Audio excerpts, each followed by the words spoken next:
Good evening, good evening, good evening. Welcome to the Cigar Chronicles. I'm one half of the dynamic duo, Ernest Tilley. My counterpart, Trayvon, will be on here shortly. I want to thank everyone for attending. I want to thank our sponsors and our BS3 Network, Soul Brothers Cigars, Cajun Mouth Cigar Lounge, which is recently opened in Las Vegas, Nevada, YouTube, Roku TV, and all of our affiliated sponsors. We have a great show for you guys tonight. First of all, we want to welcome for a second time Ms. Terry Hollingsworth, and hey there. And we also want to recognize our Dallas County Clerk here, John Warren. Good evening, everyone. Good evening. Terry Hollingsworth was elected in November 6, 2018 to a 4-year term as the Circuit and County Clerk of Pulaski County. She received the most votes of any candidate on the ballot. Sworn in January 1st, 2019, Ms. Hollingsworth is the first African-American woman elected to a Pulaski County-wide executive position. Thank you again for joining us, Ms. Hollingsworth. Thank you for inviting me again. This is going to be great. Yes, indeed. Next, we have Dallas County Clerk John F. Warren. John Warren was elected as County Clerk for Dallas County and sworn in January of 2017. Prior to his election as County Clerk, he was employed with Dallas County for 13 years and has served in various administrative capacities. From 93 to 97, he served as court manager and administrator in the county courts of law.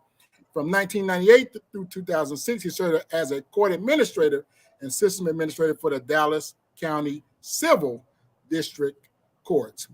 Some of the accomplishments for Mr. Warren: he was the first county clerk in the state of Texas to implement paperless courts, digitize all official public records, 1846 to current date and available online. He also implemented automated agenda management system for county commissioners court. He acquired climate control facilities for record storage. He implemented fraud alert system for property records for the Dallas County citizens, and he digitized historical records stored on microfilm. Thank you again for joining us, Mr. Warren. I do want for Mr. Tilley for just a point of clarification. Excuse me. I was elected in 2000. I was elected in 2006, and I took office January 1st, 2007. Like Ms. Hollingsworth, I was the first African American male elected in a county-wide race who was not a judge. So I was the first African-American male in the history of Dallas County to be elected into an administrative position. I am still the only African-American male in the state of Texas, and Texas has 254 counties. So, well, and one day I hope to be like Miss Hollingsworth. That's a cigar smoking, but wow. Well, pardon me, Mr. Warren. I didn't mean to steal your thunder, man. So thank you for that. That's a, it's kind of funny. I'm going to say this. A lot of people they say Craig Watkins was the first African American elected countywide. No, Craig Watkins was the second. Oh, there you second go. African American elected countywide. I beat him by 3 hours. There you have it. Hey, now you know this is your Black history right here. Thank you. Hey, close only counts in horseshoes. Exactly. There you have it. Yo, well, we're gonna jump right on in and just kind of get some candid conversation with you guys. Again, we want to thank you for joining us tonight. And actually, what just the first question to you, Mr. Warren, is what is your role as county clerk, and did the job entail all that you expected? The county clerk is the custodian of records for Dallas County records, and what I did not know, although I've been quite familiar with all aspects of the county clerk's office, But what I didn't know is that our records went back to the establishment of the county 1846. And all of those records were paper records. First, I want to say that when I ran for office, I ran on a platform of creating a virtual office. That was in 2006. That's why my office has achieved a lot of firsts as it relates to moving away from paper into automated environments. But being the custodian of records, I'm also, people also don't understand that there is, when you look at Commissioner's Court, you see 5 members, you see the county judge, and you see the 4 commissioners, but there's also a 6th member of the Commissioner's Court. That's me. I'm the clerk of the Commissioner's Court. And so I serve as the clerk of the Commissioner's Court. I serve as clerk of the county courts, which are misdemeanor, probate, excuse me, and civil courts. And so I hold and trust all those records from 1846 up until current day on behalf of the citizens of Dallas County so that they can have access to them. That's the role of the county clerk. I will say that the county clerk, the clerk of the court, is one of 4 positions that was actually written into the Texas Constitution. Everything else is done through the course of statutes where they've added various offices. And so, as the custodian of records, I'm actually in control of upwards of 1 billion records, billion with a B, and all of those are in a digital format and available online for the public. I have to throw that in there, but that I didn't. Well, what I thought would your question was, is it what I thought it was going to be? Yes. The answer is no. Because you have a lot of grand ideas about what you'd like to do, but then there's all this red tape that you have to go through. There's a lot of buy-in that you have to get through, that you have to get from like the purchasing department, the budget office, and of course the commissioners who actually vote on everything that my office does as it relates to. There's an approval process, a vetting process to make sure that everything is going in accordance with the law, or should I say, as a procurement process goes. But but it's been to a degree, there's been I've had a lot of buy-in, but I've had some resistance, and it's that resistance that I did not anticipate, because I just assumed that everybody wanted progress, everybody wanted change. And so but to a degree, I mean, it was difficult at the beginning, but as a leader, part of your responsibility is to collaborate with others and to pull them into your vision and what you're wanting to accomplish. And so that required more effort than I thought it was going to take. But at the end of the day, I've been successful in doing that. But to answer your question, it wasn't initially what I thought it was going to be. It required a little more work. Thank you so much for that. Ms. Hollenberg, as far as what is your role as county clerk, and did the job entail what you expected as well? Well, I'm glad you asked that question again, because I was going to say, whoa. So my job is really the same as Mr. Warren's, except they're different terms because I'm in a different state. So in Arkansas, I'm definitely and then I'm the county clerk, and I'm also the circuit clerk. So basically, my office is the keeper of the records for the county. And I'm the voter registrar. I'm the chief election official for the county. I'm the real estate recorder for the county. I'm also the clerk for the quorum court, just as he's the clerk for his court. And so, and I do those duties at least twice a month. And I have 95 employees. And let's see, was it what I expected? It was what I expected, plus a whole lot more that I didn't know, and I've learned a lot in these last 3 years in this first term. So, yeah. It's interesting because those are also and I'm glad Ms. Hollingsworth is on, because as it relates to state, and even within Texas, various different counties, our responsibilities are the same. Statutorily, I am also the elections administrator, but because Dallas County opted to hire an elections administrator and create that position, and I am the elections administrator. The tax assessor is the registrar of voters, and so with the creation of the elections administrator or the elections department, both Mr. Ames and I, then we moved to with the creation of the elections department. There's also the creation of the elections commission, who hires and fires the elections administrator.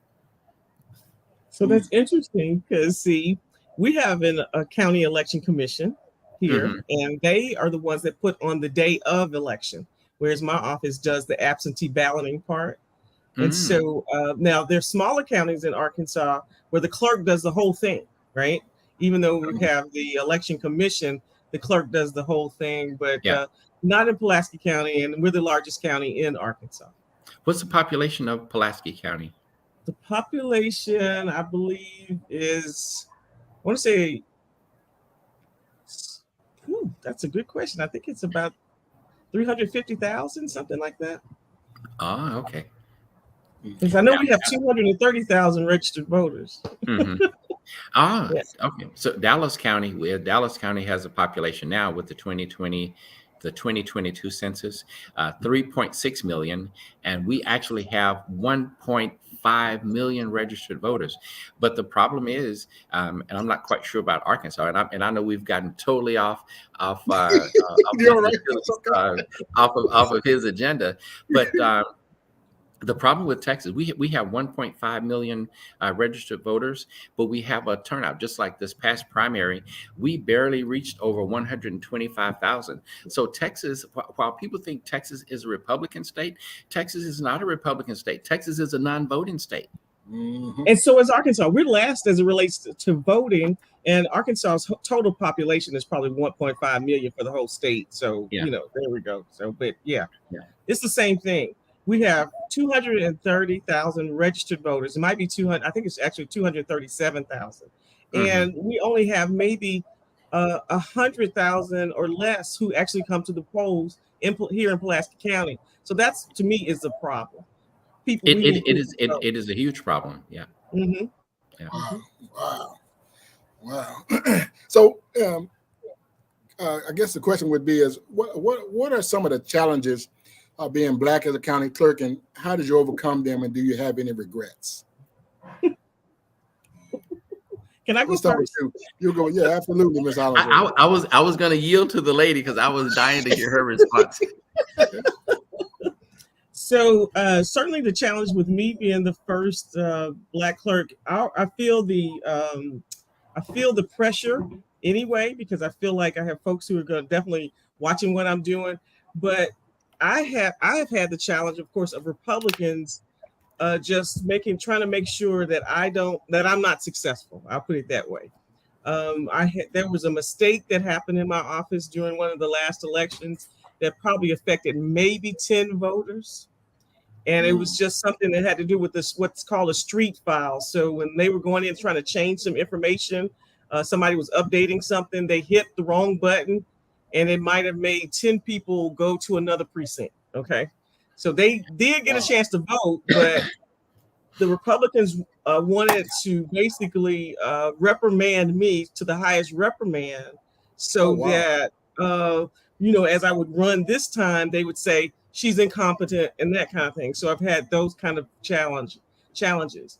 And then when I go around to clerk meetings in the, around the state, being certainly somebody who's not afraid to ask questions and I want to know the process, they tend to try to make me quiet or let me understand that I'm not part of the gang, those kinds of things. So, but I just keep moving forward, keep trying to ask questions. And also, just like Mr. Warren said, in terms of you just have to collaborate with different people and make some alliances. And then that way it helps you move forward and make some things successful in the office. Another thing I did during the 2020 pandemic, or the height of the pandemic, our courthouse was closed. And so when it came to voting, we had to service people outside. And so I had my staff outside, so whether people were registering to vote. And then when it came time to actually returning those absentee ballots, I got with the county judge, the sheriff, and of course the mayor of the city of Little Rock to close down the street by the courthouse so people could actually do what I call the Chick-fil-A line. They come through and they would actually drop their ballot off in a secure ballot, but they had to make sure they signed. We saw their ID, all of that good stuff, because we don't have, drop-off voting in Arkansas. Well, of course, the legislature changed that, so I cannot do that anymore. But that was so that, if we are in an emergency, that was the reason why I did that. Otherwise, they would have come inside. But, so we have those kind of challenges here. Yeah. Mhm. It's Wow. Mr. Tilley. Before I answer, I have a question for you. Yes, sir. How frank do you want me to be? Hey, this is Candid, so it's no. Hey, we're raw and Okay. uncut. So you speak your Hey, mind if as we're you say. smoking cigars Okay. and drinking, you can be candid. Well, I'm drinking water and I don't do cigars, but I thought it was actually very enthusiastic with a win, with me being accomplishing all of those first. But after I Mhm. took office, January 1st, 2007, very different story. Um, Within the first, well, I had been in office like maybe 2 months, and as soon as I got there were all these roadblocks and all these things that people say, well, you have to do this, you have to do that, and I'm losing my mind trying to figure out what do I need to do, and I'm literally just running around. I'm just running around trying to figure out what should I be doing. I actually prayed. Sincerely, I actually prayed. I said, Lord, help me. And God gave me, He said, John, I want you, from now on, I want you to ask this one question every time something comes up.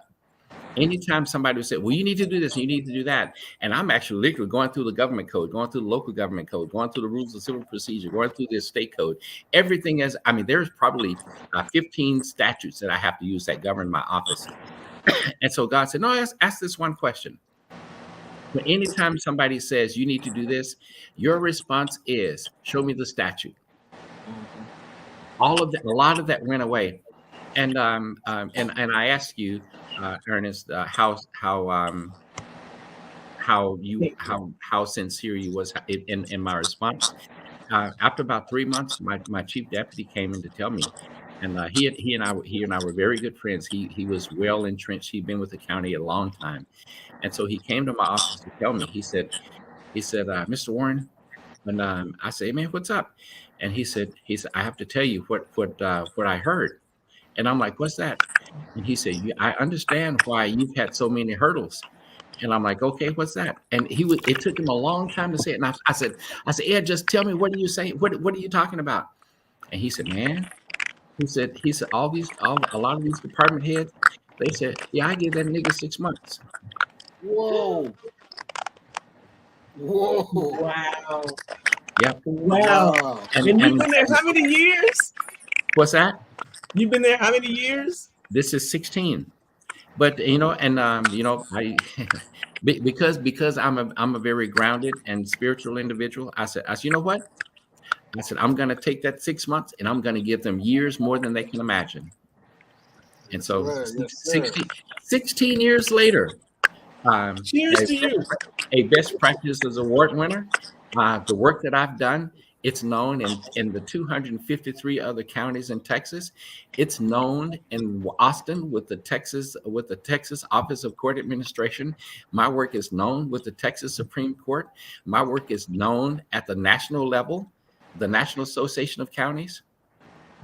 And Wow. so, while it was, I mean, so it was very difficult. So, what I thought people would embrace the change, and that you have a question coming up later that I'm dying to answer, but where I thought people will embrace change, people will be open to not paying attention to the color of someone's skin, but the work that they do. Martin Luther King talked about that.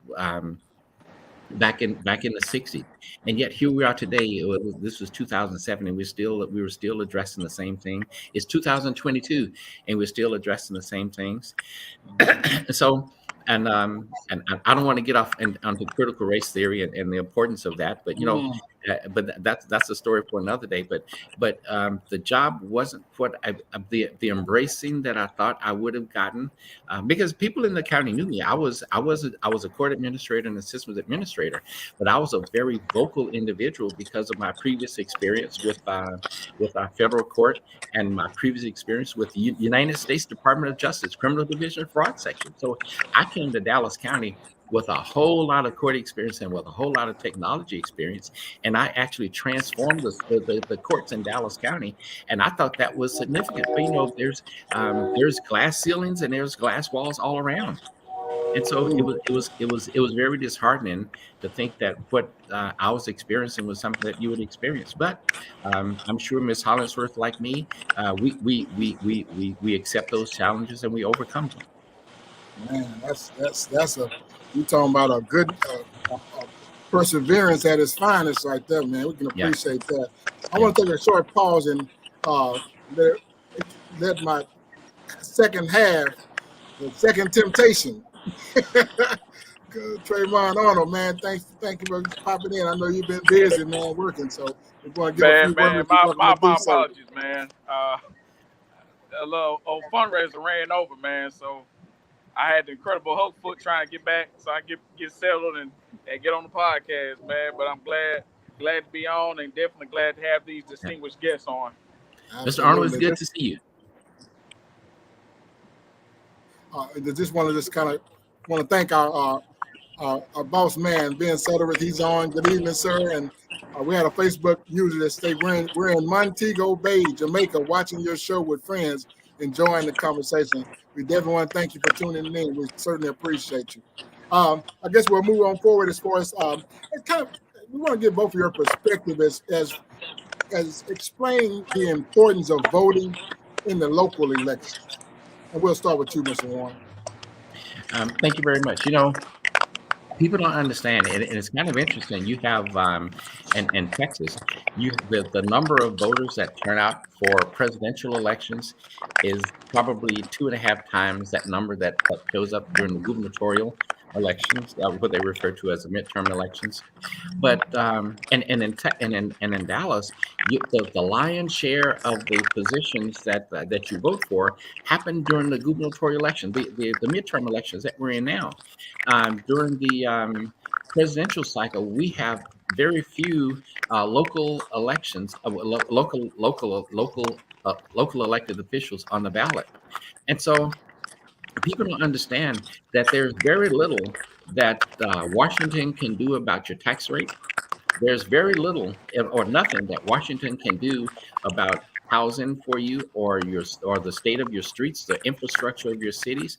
There's very little that Washington can do about your schools and hiring principals or effective administrators who engage in teaching the schools, teaching our students. All that happens at the local level.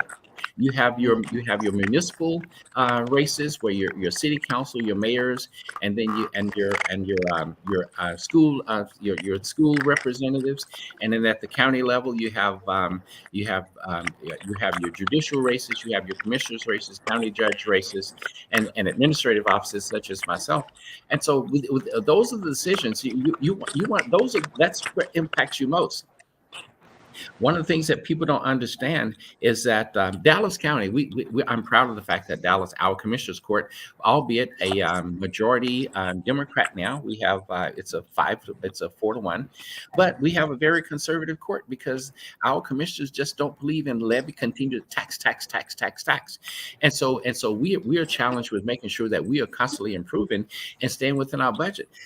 And that's absolutely necessary because not everybody have the wherewithal to pay and to allow their taxes to increase.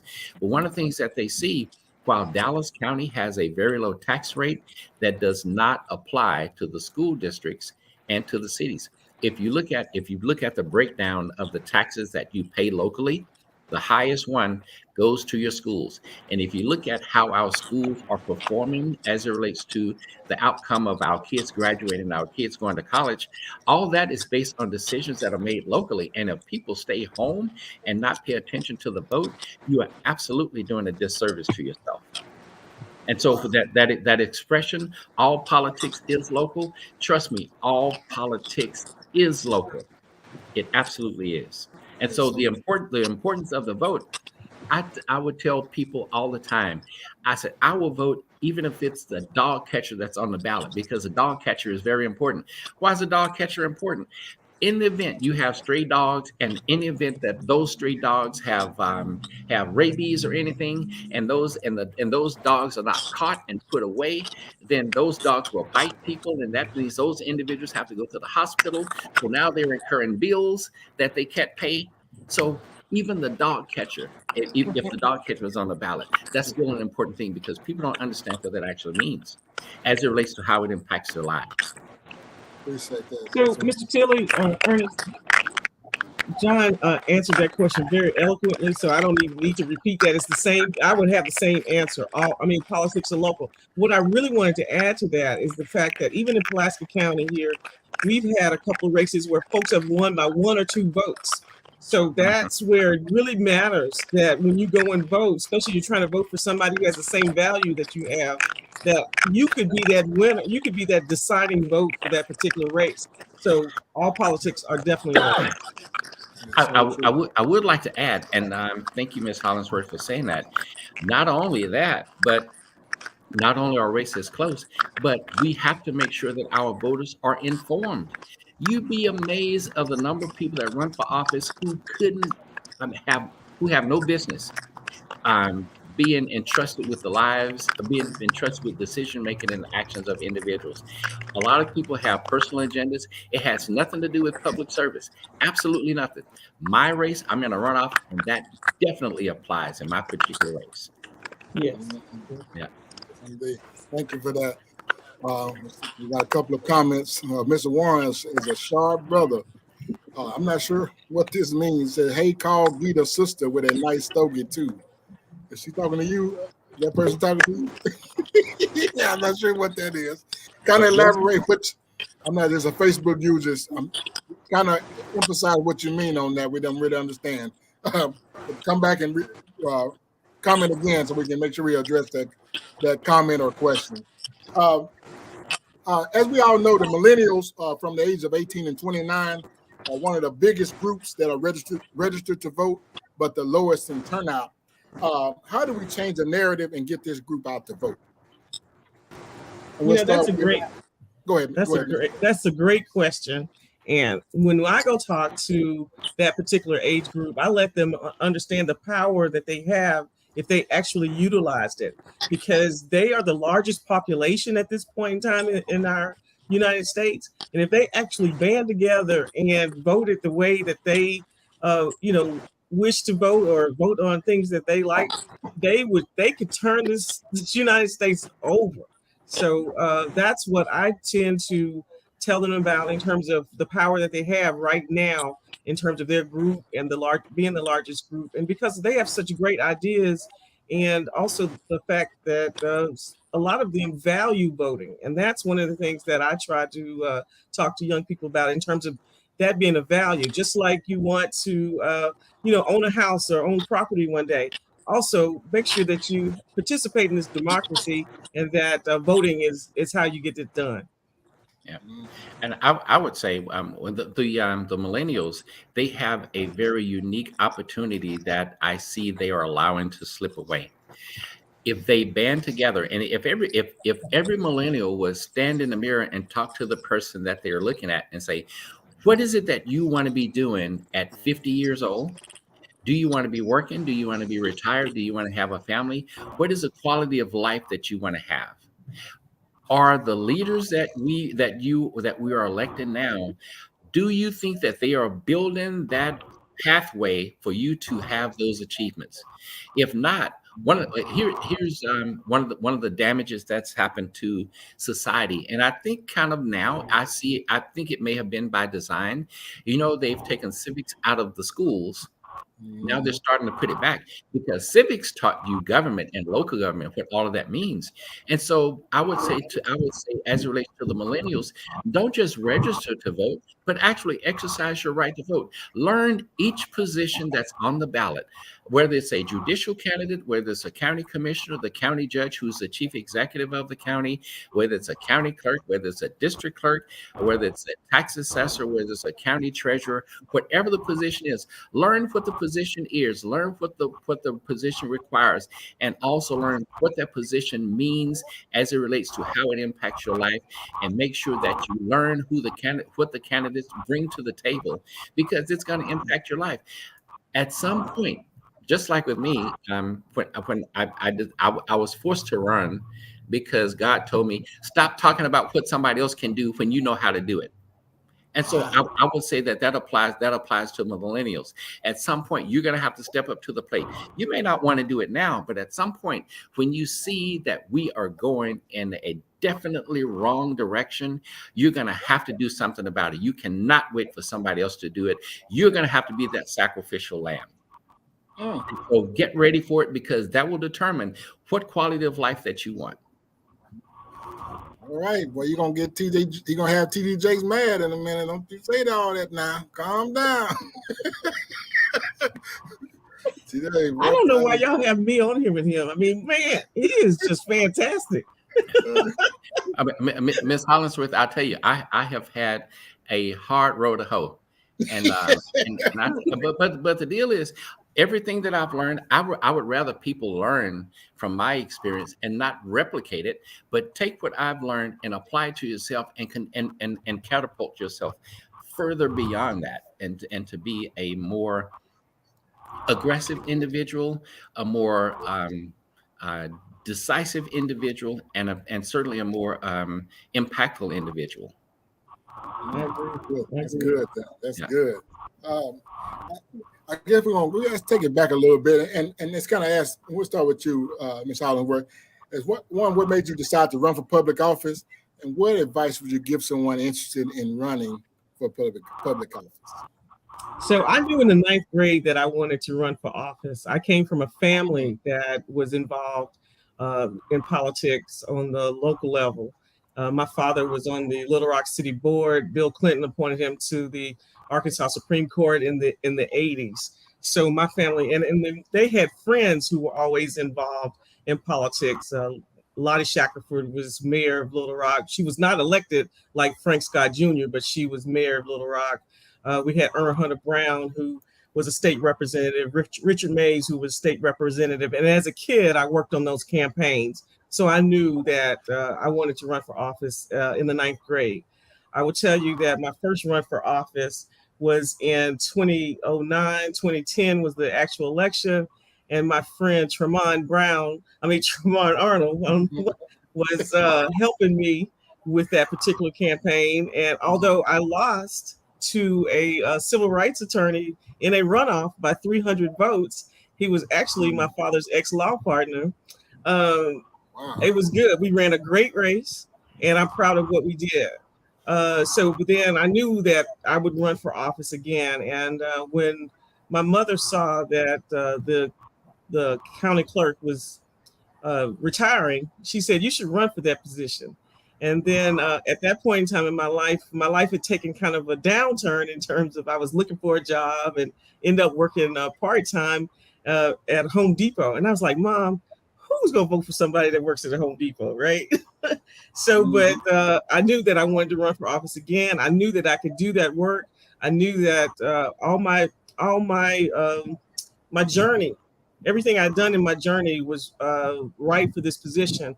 At one point in time, I worked for the Secretary of State. I also was the State Board of Election, the director of the State Board of Election Commissioners. And then I run a federal agency. So it just made right that I was for this position. God ordained it, and here I am. And so I ran for the position. I beat 2 white boys to get here, and here I am.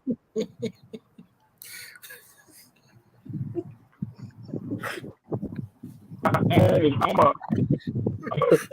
I'm gonna jump in too. Please, I'm just gonna piggyback off what Ms. Hollingsworth said, just to try to the fact that she said she beat a white boy. But I will say this. She a lot of times people don't realize you reap what you sow, and she has planted a lot of good seeds in Central Arkansas. Just over the years and just in general, from things that she's done. So, it wasn't a surprise to me that she won the way that she won. And then this election, nobody was brave enough to run against her. So I think she just pretty much just reaping the seeds that she's sown. So, definitely keep up the good work. I just thought I'd add that in. Indeed. Saucy on there. That's me. I'm saucy. I love her. I I'm from Louisiana, but I said that was pretty spicy there. Go ahead, Mr. John. I'm sorry. I'm telling the truth. I am telling the truth. We know. I think like I said, my background was courts and technology, and I saw coming from a very structured environment, federal courts, and then I had the opportunity to work on both sides. I worked in federal court, and then I actually worked with the Department of Justice, who actually tried cases in federal court. So I got to see both sides of of the judicial process, and I came to Dallas County. Ms. Hollingsworth, your former governor, then president, took my job away. No. Sorry. But I worked for the Department of Justice in the criminal division fraud section, and we did. I don't know if you all remember savings and loans. But then if you remember resolution trust, they created resolution trust to dissolve the savings and loans where people were stealing all of the money from the depositors. But anyway, and so because of the and instead of all those presidents and CEOs of those savings and loans getting really hard time in prison time and levied and required to pay those fines. And so when Bill Clinton was elected president, and of course I was part of my responsibility was to maintain that reporting. And so when I don't know if you remember the U.S. Attorney General Dick Thornburgh, he was my boss, and then so he said, okay Texas, I need those reports. And then so my director asked, he said, okay John, I need you to put the report, send me the report. And so I sent my director the report, and he said, are you serious? I said, yes, sir. And he said, well, let me see those cases. And I showed him all those. We had like 500 cases that we were doing for the Northern District of Texas. And he said, you got to be kidding me. He sent that report in to Washington. And then 6 months later, after Bill Clinton was elected president, they said, okay, that's a waste of money. We're going to scale back. And so my boss came to me one day. He said, okay, John, he said, all right. He said, they looked at all the numbers. They said the money that they're investing into the dissolution of those savings and loans and the money that they're spending in prosecuting individuals. He said that juice isn't worth the squeeze. He said, you have a choice. He said, you can either come to Washington or you can stay in Dallas. But if you stay in Dallas, you got to find another job. So that's actually how I ended up in Dallas.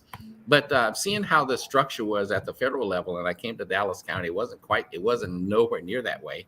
And so I would meet with the judges, and there were a lot of things going on. I said, hey, when I was in federal court, we did this. And so it was always, and so I kind of like I had an opportunity to transform how people thought about courts and the court structure in Texas.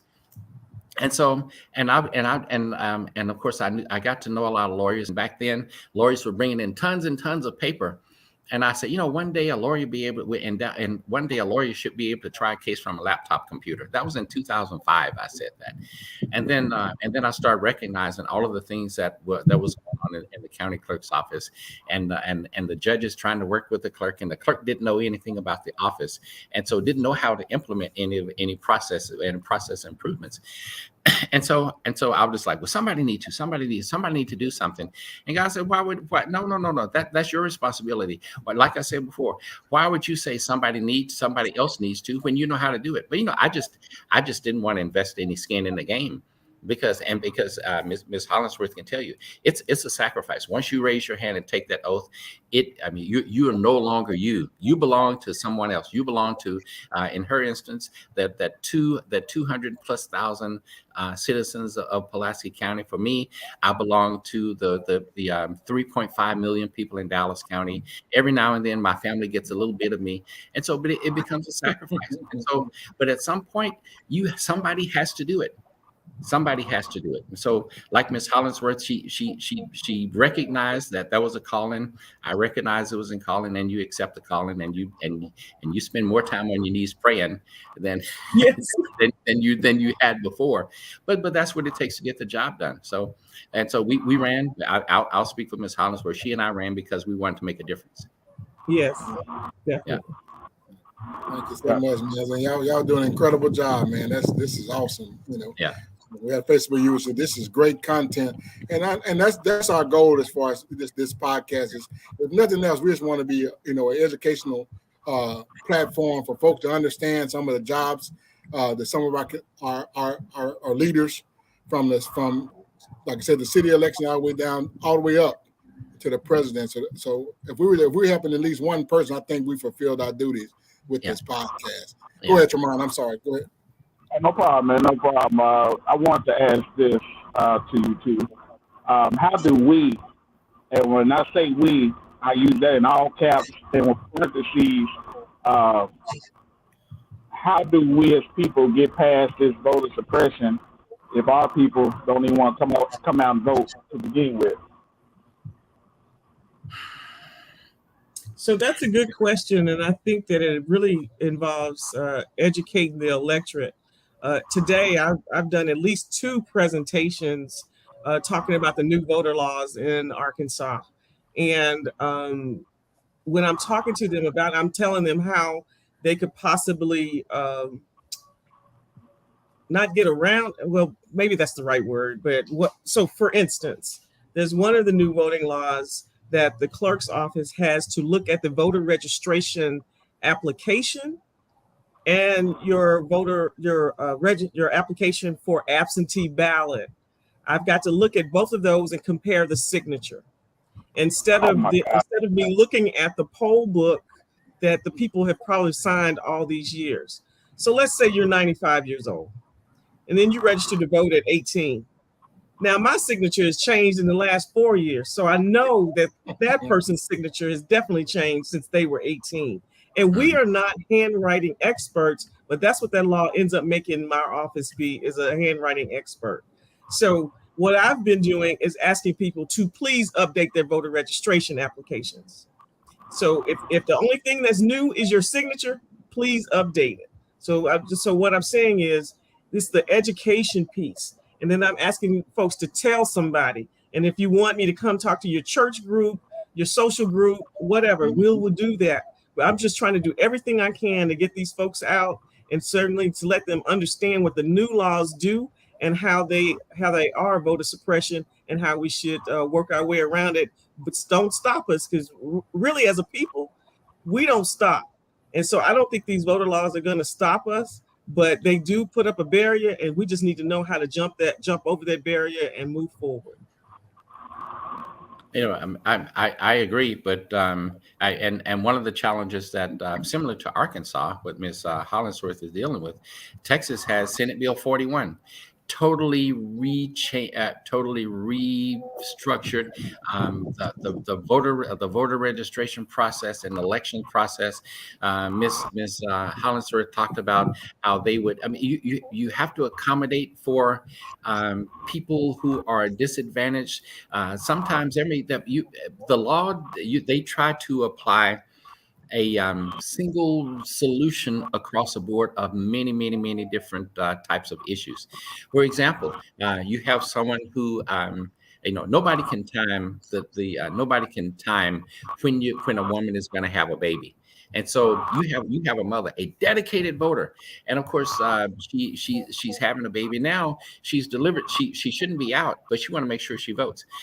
She's not elderly, she's not handicapped, but she has a baby that she cannot leave at home, and she herself can't be exposed. And particularly now in the time of the COVID pandemic, she don't want to be exposed.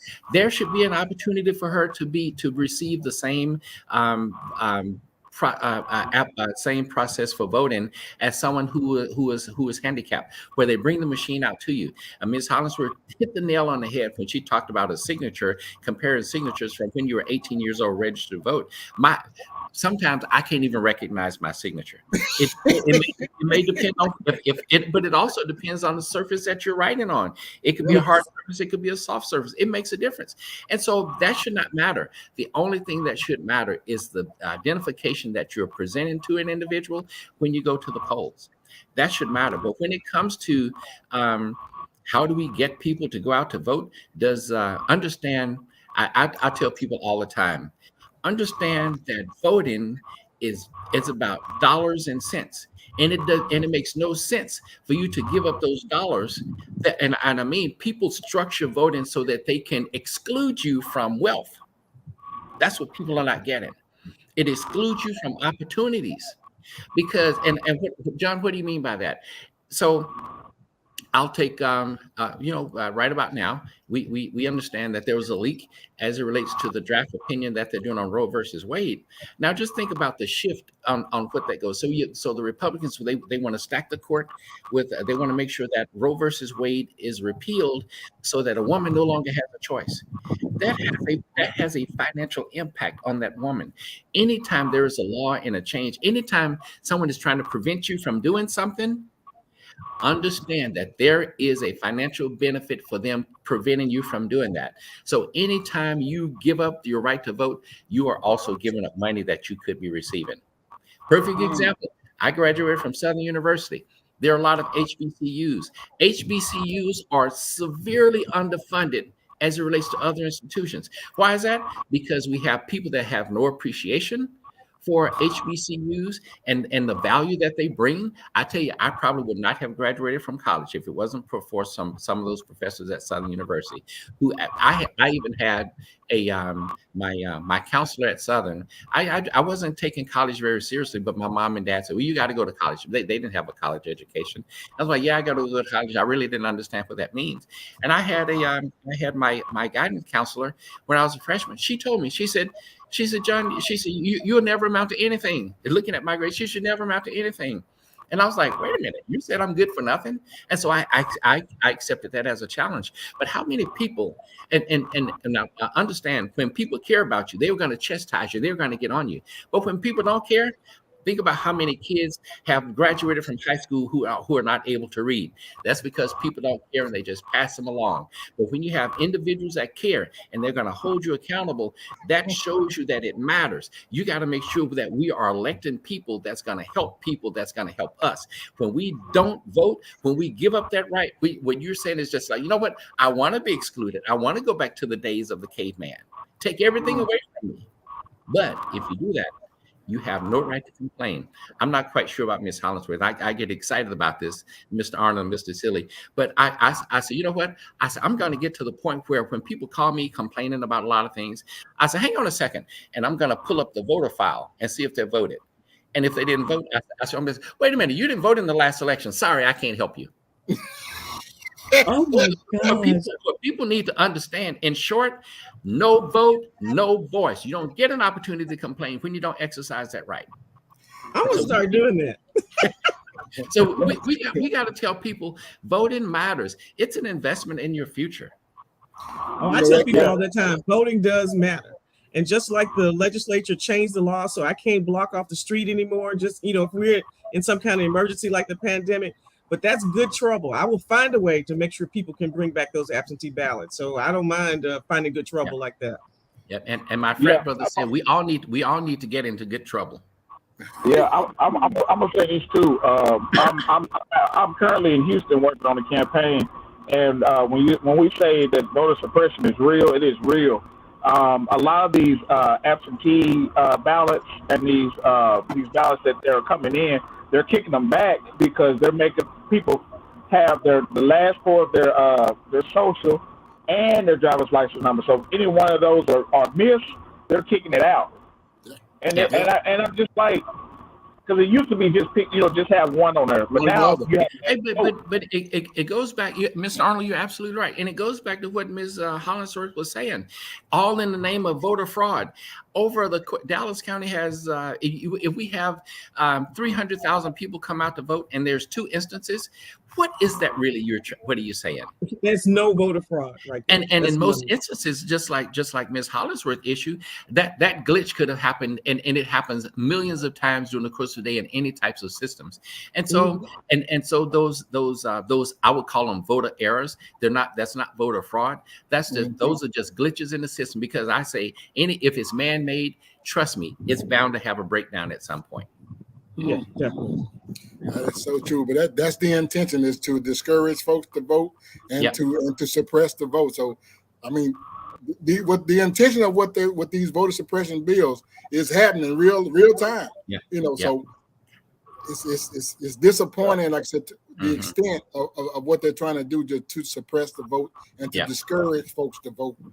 I can go on that. Don't get me started on that. Me and Tremont are passionate about that. So you're not by yourself though. So but I did want to ask. Man, time flies when you're having fun. But I did want to ask both of you, and we'll start with you, Ms. Hollingsworth. What is one thing that you implemented while in office, and what is the greatest accomplishment while being in that seat of county clerk? Well, I would tell you, just like I said earlier, the greatest accomplishment that I've dealt with was operating the office during the pandemic. The courthouse was closed, and so we had to service people in a makeshift office just to try to keep them out of the rain. So my chief deputy's office is closest to the door or the entrance into the courthouse where security is located. And so she moved in with me. Then we had all of our departments into into her office. And so we put up those shields, and then we were, of course, trying to make sure people were social distance and would service them. I couldn't believe the amount of people that were still trying to come get married during the height of the pandemic and that kind of thing. But that was very successful that we did there. So definitely one of the accomplishments. The other accomplishment is, I'm telling you, during rain, sleet, or snow, we were servicing people outside of the courthouse to register them to vote and to actually get their absentee ballot packets to them and to receive them, because it's very important to me. Voting is very important to me, and I wanted to make sure everybody had an opportunity to be able to vote. I mean, I got my voter registration when I was 18. That was my 18th birthday present. My parents were pretty much like, this is what you get. And so we value voting. And so I try to instill that in everyone, that voting is a value, and it's something that we certainly must do to make sure that this democracy stays a regular democracy and not a dictatorship. Amen. Boy, I tell you. Yes, sir. Mr. Warren. When I took office, like I said, it was a very paper-intense office, and I digitized all of our records because, and I'll tell this story as it relates to me doing that. I've actually spent right now probably between 15 and 16 million dollars on records preservation. I had 11,000 historical books, and I'm required to maintain Dallas County's records. But anytime somebody needed access to anything, for me, the measure of success when it comes to work is time on task. And so in the past, in a paper environment, it took forever for us to get access or to provide the citizens access to information. Once I digitized all of those records, then it took what turned out to be weeks of research to locate a record. It actually became minutes to locate a record. I had a man who this was probably about 3 months ago. He called me and said that he needed a copy of his grandfather's will. And that was probably, I think it was like 1951 or 1952 that his grandfather had passed away. If we were still in the environment, it would have taken me 2 to 3 weeks to go through and wills, probate records are permanent records. We don't destroy anything. We have to maintain that. So, and if you look at the population of Dallas, that's a lot of records. And so if we were still in a paper environment, it would have taken me 2 to 3 weeks in order to go to the warehouse, to locate the record and find the record, make a copy and send him the record. That would have taken about 2 to 3 weeks. It took me 30 minutes to get him a copy of that will. And so as it relates to how my office functions now, and Ms. Hollingsworth talked about the pandemic and how we had to work. I don't even want to go there because I think this is a PG show. It's not. Okay, so then I'll go there. But understand, people seem to think that prior to the pandemic, we received a manual on how to operate during the COVID pandemic. What the hell are you thinking about? There is no hell anybody was prepared for that.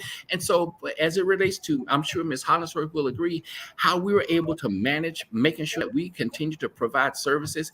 You had the governor that said that certain services in the county was essential. You have the county judge that said that certain services in the county was essential. You have the Texas Supreme Court that was saying that some services in the county was essential. And if you look at all three of those, all of those pointed to the county clerk's office. Yes, we couldn't close.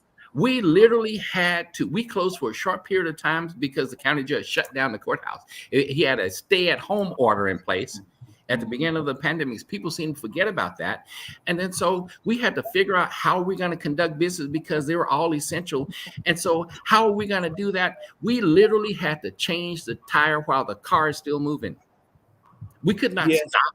We had people in jail. I had crazy people in Dallas talking about, well, John Warren shut down his office. I didn't shut down my office. At that time, we were trying to figure out how to get these. We were done, but at the beginning, we had to do isolation. We had to do social distancing, and then we had to do contact tracing. And then if one person got the pandemic, then we had to send everybody home. And so that was going to have an impact. So what we did, we said, okay, we will be open to the public during this time. We'll put out drop boxes during the other times. But I even told my staff, I said, if you're in one location, don't go to lunch with your friend. Isolate yourself. Yes. We are all in mobile prisons. We stay isolated because we have to get this done. And so I'm being criticized because I didn't have a manual. But what the hell were you going to do? You're getting mad at me because I didn't go into the future and figure out what the hell to do during the pandemic? Are you kidding me? I love you, Mr. Warren.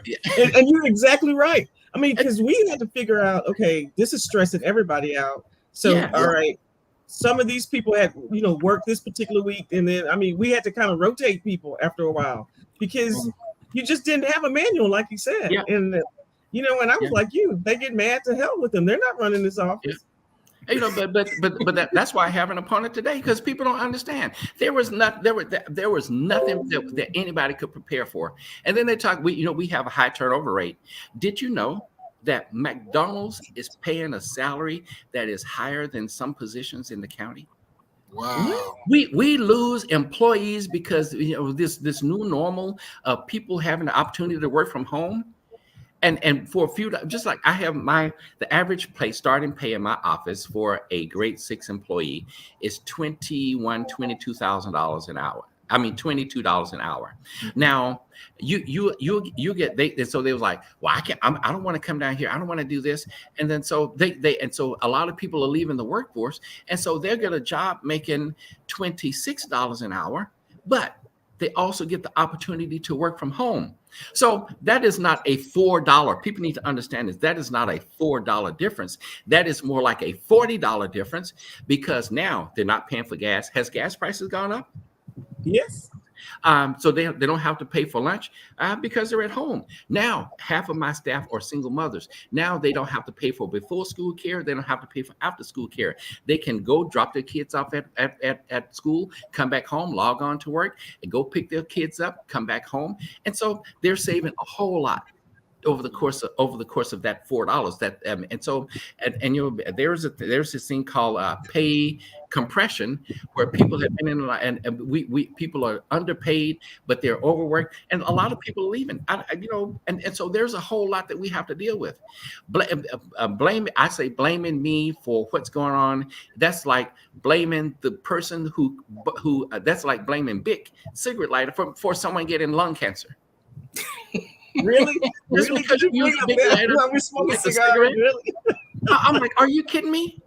And so, Mr. Tilley, to answer your question, I'll go on and on. And good thing I'm not having a drink, man, I tell you.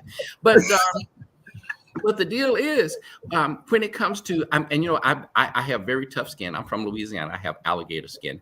And so I just let all that stuff roll off. And so, but I'm like, you know what? I'm going to stay focused. I focus on what I'm going to do. We created processes that have been efficient. And then so we talked about, you asked me what are the things that I've done that achieving. There have been some of the achievements I've made, digitizing all of Dallas County's records, making sure all those records are available online and accessible to the public. But not only that, we moved moved into a new building. The commissioners 5-6 years ago, they basically renovated our old building. They moved us out. They renovated the building. Then we were getting ready to move back in. Our county administrator, when he's looking at the cost for construction, I think it was like it's a cost of construction like $325 a square foot. And a lot of the departments in Dallas County had all this paper, and it was like, wait a minute, I'm paying $325 a square foot, and that building that we're in, I think it's like 40,000 square feet. Now do the math. And he's like, oh no. He said we're not paying $325 a square foot for paper. And so, he wanted. They asked me to be executive sponsor, and they said no. They said, Mr. Warren, we want you to be executive sponsor of our countywide digitization project because we need more offices to operate like yours. Because it makes no sense in this environment for us to still be operating in the way that we were before. Those are some of the things that I'm proud of. But also the fact that we are going to this new normal, and this new normal rejects everything that we did pre-COVID. Mm-hmm. So, hey man, go ahead and take your high blood pressure medicine, man. You're getting. Hey, I know you said this wasn't PG, but. Oh man! Oh man! So you said you have an opponent this time? Yeah, I'm in a run. I had 2 opponents in the primary. And I'm in a runoff with a person that didn't know how to attach a document to an email. Oh mercy! When is the runoff? When is the runoff? The runoff is May 24th. Early voting is the 16th through the 20th. We have a wonderful Congresswoman, Ada Bernice Johnson, who decided not to run for re-election. And one of the things that she mentioned during her retirement, she said, these are not just positions. She said, this is work. This is work. And yes. It is not for everybody. You have to have experience. You have to be a leader. You have to know. There's no on-the-job training for this. And given the state of the state of the county, the state of the country, where there's Texas, Arkansas, where there's Dallas County, Pulaski County, no, you have to know exactly what you're doing. Well, good Lord, the doors of the church are open. Well, we know who's gonna win. Where you come, you know how to do it. Where you come. Pass that collection plate. Oh man! That was a perfect, and that was a perfect segue because we wanted to give both. You don't have an opponent, do you, Ms. Hollingworth, for November? No, I am running unopposed, and our election, of course, is May 24th. Congratulations! But I did want to give Mr. Warren, just kind of give everybody. You kind of touched on a little bit as far as why your election, and just a. I don't want to. Well, I'm going to say it because we've endorsed John Warren for his endorsement with the Dallas AFL-CIO. So he is an endorsed candidate that we're definitely supporting his re-election campaign for this May 24th runoff election. That's to be clear. Yeah, thank you for that. Oh, no question about it. But I did want to give you a few moments, just give your final speech before we close out today. Hold on, Ernest. Now, I will say this, especially since CWA has endorsed him. Mr. Warren, can you also let the viewers and everybody know if they want and they need to donate to your campaign, as well as Ms. Hollingsworth, she's unopposed. Can you please give people that information as well? So that's important too. Because I think us as Black people don't realize the importance of donating to campaigns. So definitely, give people your information. Okay. And thank you very much. And all your contact, your social media, your email, and your, how you can, how people can donate. Yes. Okay. Well, first of all, I thank you for that. If anybody wants to contribute to my campaign, you can go to my campaign website. That's www.johnwarrencountyclerk.org. Yeah, and so you can go there, but you also go there to learn about what I've done since I've been elected, the things that I have done on behalf of the citizens of Dallas County. I will tell you that if you look around the state of Texas, 254 counties, I am known for the work that I have done. I'm a best practices award winner. I've had counties from all over the country come to my office to look at the things that I have been doing as it relates to innovation, progressiveness, and how we are making records and serving the citizens of Dallas County. My record is unmatched. And so when it comes to this race, I'm the only candidate in this race with the experience, bar none. And so the citizens of Dallas County have a choice. You can either go backwards. Going backwards means raising taxes because what you wanted to do is take away efficiencies, or we can continue to go forward in a progressive manner. I am noted for the work that I've done with the Texas Supreme Court, with the Office of Court Administration, with the National Association of Counties. People know and appreciate the work that I've done. I've actually been invited. And all the committees that I'm on, you don't raise your hand and say, hey, I want to be on this committee. No, you are asked to participate. And pretty much every critical committee as it relates to the state level and local level and national level that I participate on, they value what I bring to the table. My opponent doesn't do that. I'm the only candidate in this race who understands government. I'm the only candidate in this race who has a sincere desire to serve the public. I'm the only candidate in this race who can actually do the job. So I'm telling you, for all of your listeners, make sure that you go vote because voting matters, and make sure that you understand and pay attention to the experience that a candidate brings because experience does matter. Perfect. Early voting is May 16th through the 20th. Election day is May 24th. Go over to the poll and vote for John Warren because like your life depends on it, because it absolutely does. Experience does matter. And just a brief caveat, you don't have to go to your precinct. You can go to anywhere in Dallas County to vote. Yes. Dallas County has voting centers that allow you to do that. Absolutely. Yeah. And Ms. Hollenberg, we say the best for last, second to last, first to last, all the above. Well, Mr. Tiller, you messed that up, didn't you? I did.